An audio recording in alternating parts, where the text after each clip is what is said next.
Bunsod ng sunod-sunod na mga bagyo kamakailan na nagdulot ng mga pagbaha, tumaas ang bilang ng mga nagka-leptospirosis. Ang mga pampublikong ospital nag-overcapacity, kaya may mga nagdeklara na ng leptospirosis surge.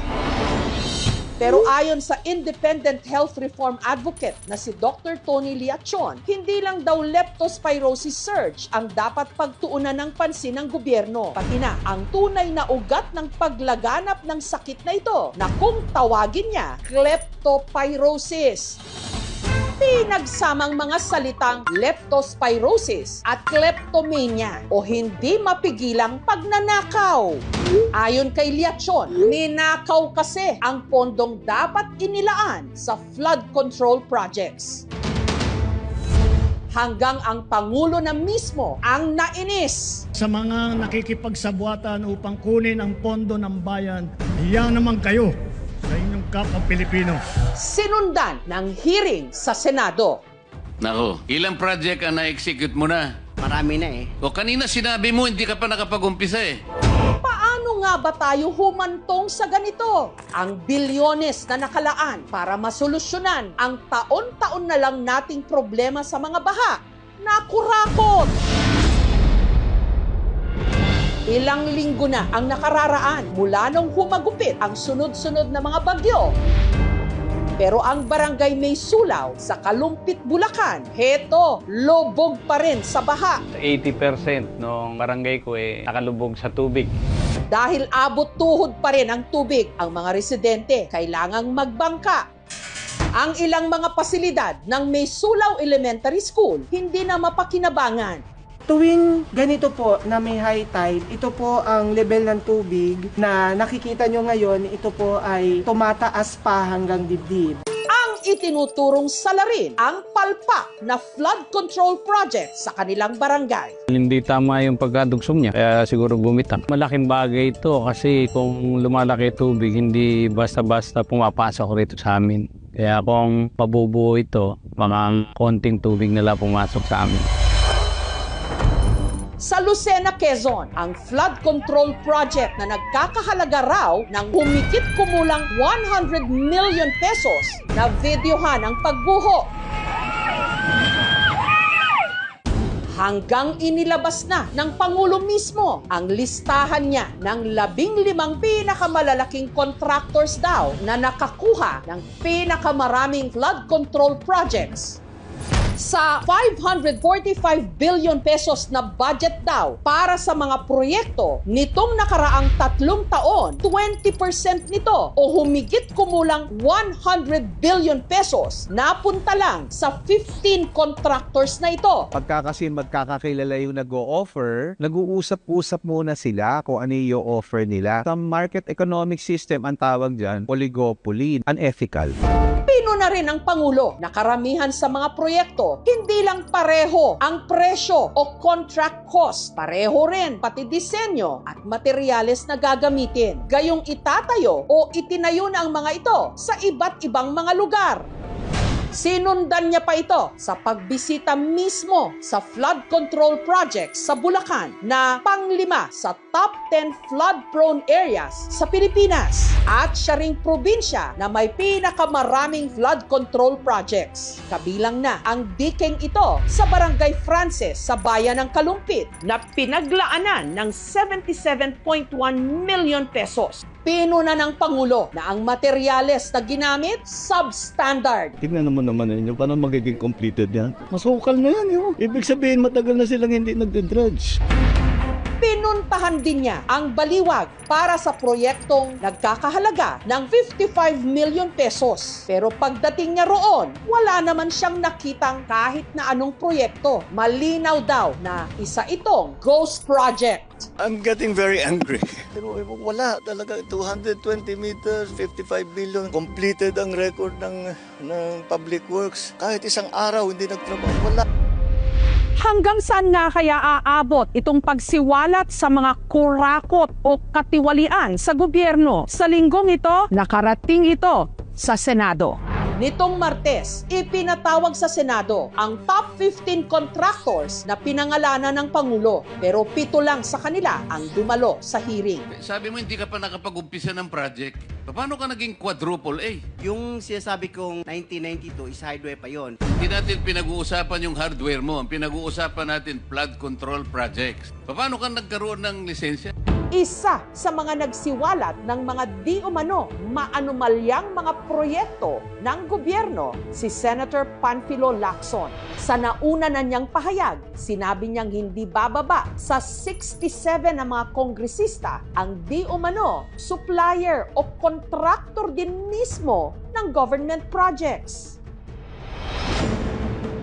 Sa kanyang privilege speech, inilahad ni Senator Panfilo Lacson kung paano raw kinurakot ang pondong nakalaan para sa flood control projects sa ilang mga probinsya gaya ng La Union, Pampanga, Bulacan at Oriental Mindoro. Ang kalakaran ng ilang mga kontratista at mga kasabwat nila sa gobyerno sa paghahati-hatian ng pondo, kasama na rin ang mga termino o codes patungkol sa kanilang modus. Isa sa mga kontraktor na binanggit ni Lacson ang Darcy and Anna Builders and Trading. Ayon sa dokumentong isinumite ng DPWH, wala namang opisina ng Darcy and Anna Builders and Trading sa nakarehistro nitong address. Hello Darcy, ang Ana, nasaan ng flood control? Nagtanong-tanong ang aming team sa lugar. Ang mga nakausap nilang residente, itinuro sila sa kabilang barangay kung saan daw posibleng nakatira ang mga kontraktor. Gayunman, hindi sila nagbigay ng pahayag. Sa Barangay Santa Lucia sa Capas, Tarlac, gumuho rin agad ang dike nung nagkasunod-sunod ang mga bagyo at habagat. 24 million pesos daw ang inilaan para sa proyektong ito. Kasi dati di na po naka-semento yan eh. Buhangin po ito eh. Pag umano ng tubig, naagos yung buhangin sa ibaba. Kaya ganun po bumigay yan. Ang DPWH kasi ang may jurisdiction sa mga flood control projects dito sa bayan ng Capas, including itong mga slope protection. Walang coordination sa amin yung mga contractors. Ayon sa munisipyo, ang kontratista para sa proyektong ito, Santo Cristo Construction and Trading Incorporated, na ang opisina pinuntahan ng aming team sa Bataan, pero wala naman silang nadatnan doon. Sa probinsya naman ng Oriental Mindoro na binanggit din ni Senator Lacson sa kanyang privilege speech, 9 na dike ang gumuho rin, kabilang na ang isang ito sa bayan ng Bungabong na ang ginastos 217 million pesos. Pero nung kalaksan po, hindi po ito nababa. Itong dike na ito, nung lumiit na lang po yung tubig, saka po siya bumagsak. Kung may kontratista ditong pumalpak at hindi sumunod sa specification, bukod sa ma-bar ito, bukod sa masuspindi, dapat ito tama na, wag nang babibigyan ulit ng proyekto. Ang kabuuang halaga ng 9 na mga dike, 1.9 billion pesos. Yung mga flood control projects po na nasabi na may nasira, hindi pa po tapos yung proyekto na iba. Mayroon po kasing warranty ang mga proyekto na kung saan dapat 1 year ay may retention ng pondo sa contractor at meron pong 5 years na warranty period para ayusin po yung mga nasira. Nagbibigay po ng tiwala sa DPWH, pero kung meron po talagang pagkukulang, di saka po natin panagutin. 6 sa mga ito nakakontrata sa SunWest Incorporated ng negosyanteng si Elizalde Zaldico na ngayon party list representative ng Ako Bicol. Pero ayon kay Zaldico, nag-divest na siya ng mga interes niya sa SunWest noong 2019. Ayon sa ibinigay na statement ng SunWest Construction and Development Corporation, 5% ng kanilang flood control projects sa Mindoro ang nagkapinsala. As a quadruple A government contractor, SunWest Inc. is mindful of its contractual obligations with the DPWH and will abide by its terms and conditions. Ang isa naman sa 9 na dike nakakontrata sa St. Timothy Construction Corporation na pagmamay-ari ni Pacifico Curly Discaya II, asawa ni Sara Discaya, na tinalo ng kampo ni Mayor Vico Soto sa Pasig nito lang nakaraang eleksyon. Nagtungo rin ang aming team sa nakalistang address ng St. Timothy Construction Corporation na building din pala ng St. Gerard Construction na pagmamay-ari pa rin ng mga Discaya. Pero hindi rin sila nagbigay ng pahayag. Walang humarap sa aming team.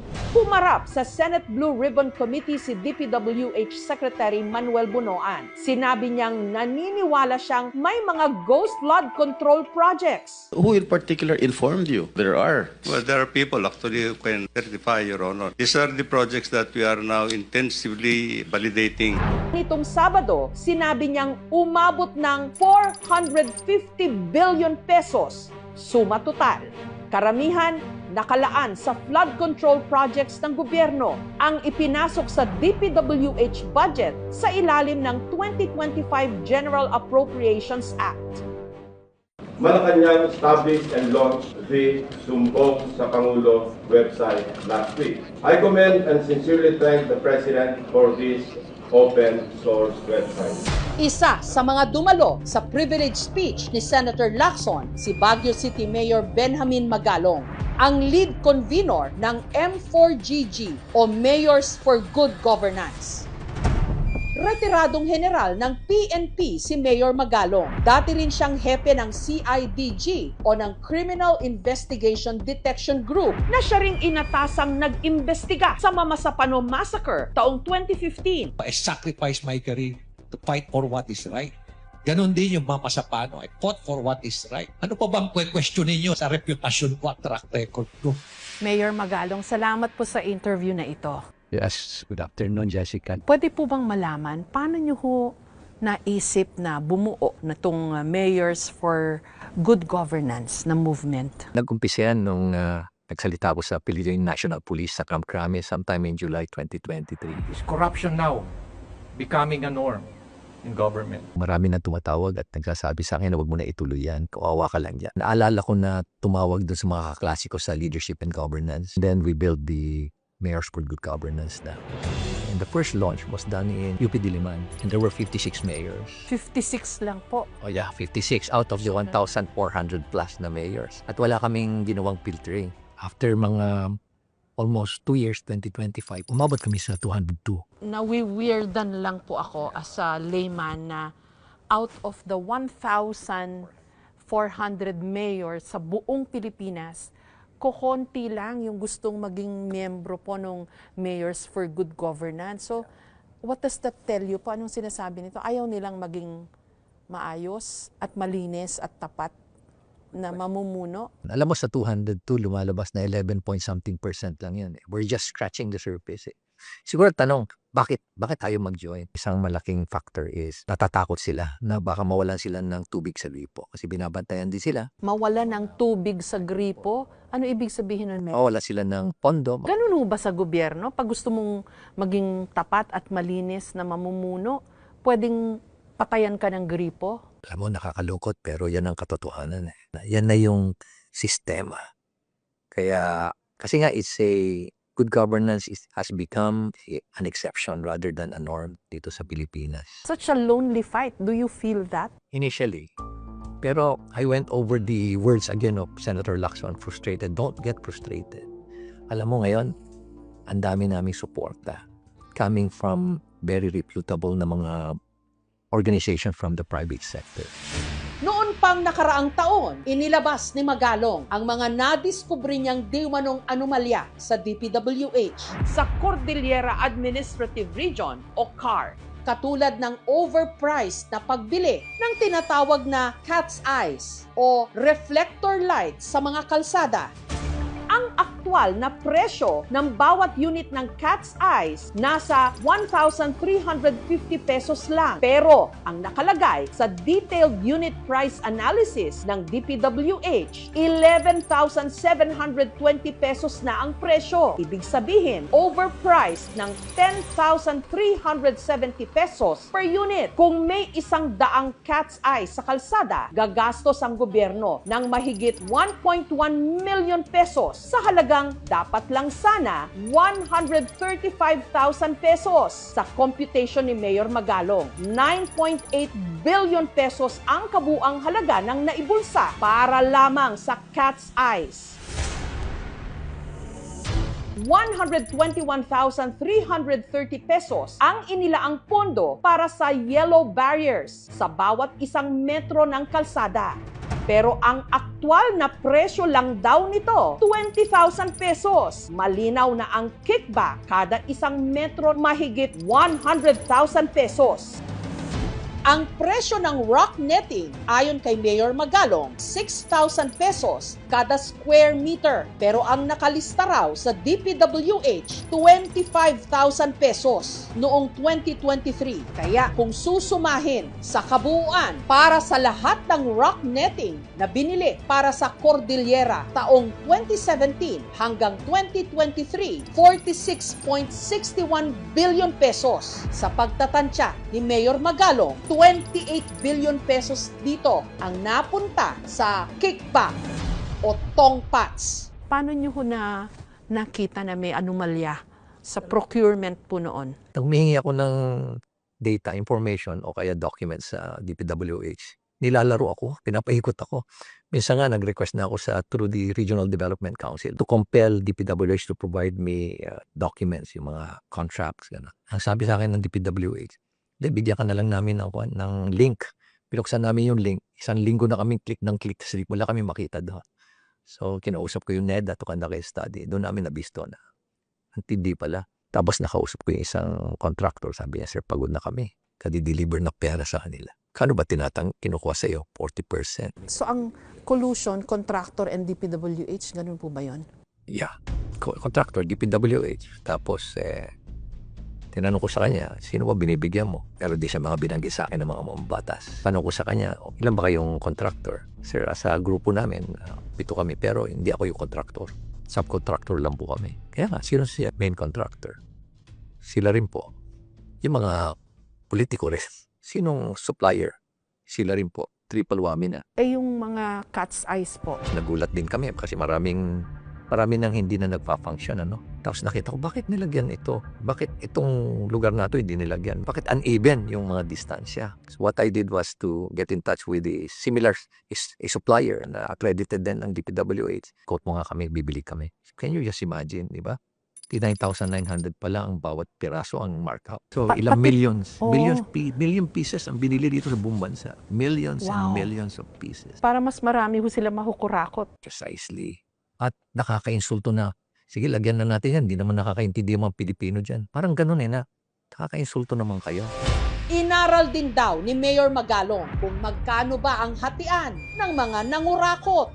Mayor, kayo rin po yung nagsabi na kung pie chart yung budget para sa isang proyekto ng gobyerno, 30% lang pala yung napupunta sa actual cost. For the execution. And then, average kasi lumalabas ng mga 40 to 45, di ba? Pero wala pa yung profit ng contractor. Sabi mo, nag-impose siya ng 15%, 30% na naman iwan. Okay. Yun yung 30% na gagamitin niya. So ang tanong ko sa kanya, how will you be able to execute it? Diba? Paano mo ma-assure na quality yan? Sir, hindi sir. Mapipilitan kaming mag-substandard. Kaya walang bakal yung mga nakikitang proyekto. Kaya po yung simento napakanipis. Ganun din pati yung asphalt overlay, mga road opening. Kapag ito ay mag-fail sa design, maaaring sa construction, maaaring sa materyales. Especially kapag ito ay pumalya, nag-collapse, maaaring magdulot ito ng pagkasawi ng buhay nang nandoon sa isang infrastruktura na yon. Mayor, kung i-reduce lang po natin in simpler terms, sa bawat 100 piso nagagastusin para sa proyekto ng gobyerno pala, 30 pesos lang ang napunta sa construction, yung sa execution ng proyekto. 8% sa tax. So, VAT is 7% and 1% is bond. So 60% halos kinurakot po lahat yun? Ganun po katindi yung problema? Wow! Dilimpak-limpak po yung kinikita ng mga kurakot pala. Some of them are stealing 1 billion a year, more than. And if you're stealing 1 billion a year, you're stealing 2.7 million a day. Bukod sa pagsasalita, Mayor, meron pa ho ba kayong ibang konkretong hakbang na ginawa? I remember noong 2022, pumunta ako mismo sa office ni Secretary Bunoan. Dala ko na kung ganito kakapal na dokumento. Sabi ko, Secretary, ito yung mga substandard na project. Please, take out your district engineer there. Kasi ilang beses ko na siya sinabihan, wala pa rin. Hindi natanggal po? Sa awa ng Diyos, wala nangyari. Sinubukan naming hinga ng pahayag si DPWH Secretary Manuel Bunoan. We are now validating all the documents, but there are already projects that we have found out na either hindi namin makita o half done. These are the things that we are trying to unearth. No? Kasi from monitoring submission nila on the status of these projects, I don't know if it is fictitious yung sinasubmit nila na mga project. Anybody whom will find out na involved in the dubious projects that were implemented that the district or regional office will have to file cases against them, including po the contractor. Una, nandyan yung Anti-Graft and Corrupt Practices Act. Pwedeng maparusahan ang akusado ng 1 to 10 years plus fine. No? Dito rin yung malversation of public funds. Kapag ginamit ang pondo ng publiko sa pansariling interes, maaaring mapatawan ng parusa ang public official ng 8 to 12 years. Or minsan, aabot pa ng 40 years. Yung accountability ay mahalaga naman para sa mga tao kasi kapag hindi mananagot yung mga dapat managot, talagang pakapalan na ng mukha ang nangyayari sa gobyerno. Kayo po, you served in the police when it was still under the military. And then you come face to face dito po sa ganitong mga pangungurakot. Ano po nararamdaman nyo? Masama loob mo because we are out in the field. Kita namin yung poverty. We have visited villages na talagang hirap ang mga tao. At ang masama nito, yung kanilang kasakiman, walang hangganan. Sa laki po ng ninanakaw, ng kinukurakot, hindi mahirap ang Pilipinas, Mayor. Yeah, mga 20% of the total budget. Tinignan nga namin yung budget. Nag-drill down kami, kasama namin yung National Budget Coalition. Nakita nila kung paano talaga minasacre yung 2025 budget. And previous budget, ang gigigil ka talaga. Naglalabasan na po yung mga napakarami palang kaso ng kurakot. And I think you were part of that build-up, Mayor. Anong pakiramdam niyo ho? Sort of redemption. Una, walang niniwala no? Binabanatan ako. Alam mo, I spent half of my time sa mga caucuses, spent explaining the lies. At nakakalungkot isipin. Natatakot po kayo for your life dahil dito sa mga naisiwalat nyo na. Mabigat na laban ito. Of course, I fear for the safety of my family. Not so much sa akin. Galing naman tayo sa ganyan, sa gera. No? May talab pa ho kaya ang lahat ng ito dun sa mga kurakot to the bone, to their core? Meron kasing phenomenon sa human behavior. Sabi nga nila, man's desire is insatiable. Walang kabusugan. Walang kabusugan. Kasi tayo rin we don't speak up The Filipino people just simply opt to be silent. Yan ang sandata nila ngayon. Tahimik lang sila. Okay lang, bulsa tayo ng bulsa. May pag-asa po ba tayo? Meron pa naman. As politicians, na it's about time na talagang embrace namin yung real essence of public service. At tama na. Tama na. Mahiya na po tayo. Sa mga naranasan nating hirap, pagod, at perwisyo, at sa mga narinig nating kwento tungkol sa katakot-takot na pangungurakot nitong nagdaang mga araw, the depth of corruption has become so overwhelming. Hindi mahirap isipin na hindi pala baha ang magpapalubog sa ating bayan, kundi kasakiman.